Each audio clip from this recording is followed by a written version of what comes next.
plainly agitated by a new book portraying him as dysfunctional. President Donald Trump is bemoaning his country's very weak libel laws and making the case that he's really smart and, indeed, a very stable genius.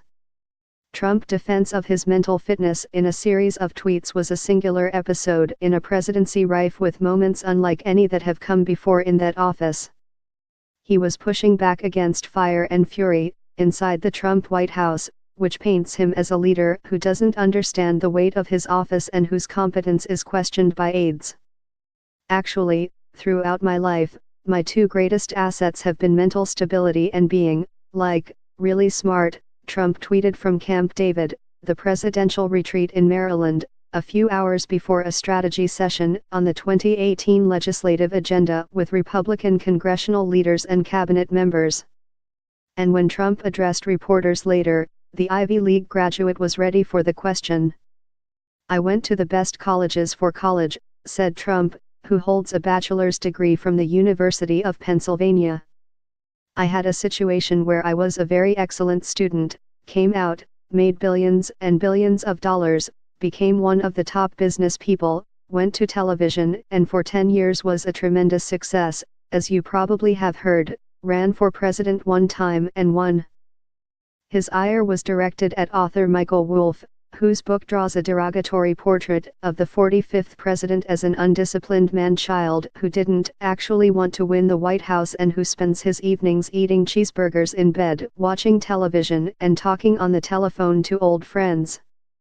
The book also quotes Trump's former chief strategist Steve Bannon and other prominent advisors as questioning the president's competence. "I consider it a work of fiction," Trump told reporters. "The libel laws are very weak in this country. If they were strong, it would be very helpful. You wouldn't have things like that happen where you can say whatever comes to your head." He went on, "I don't know this man.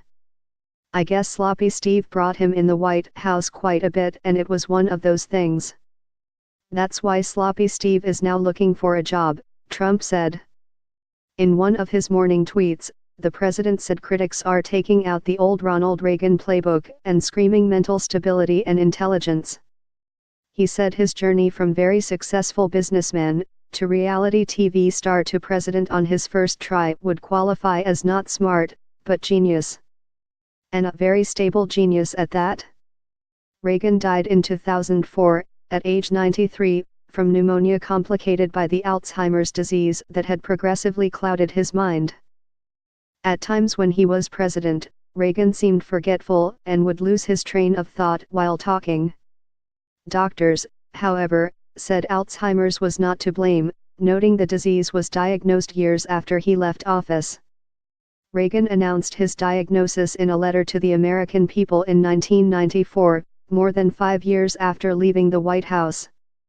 Trump, now 71, was the oldest president ever when assuming office.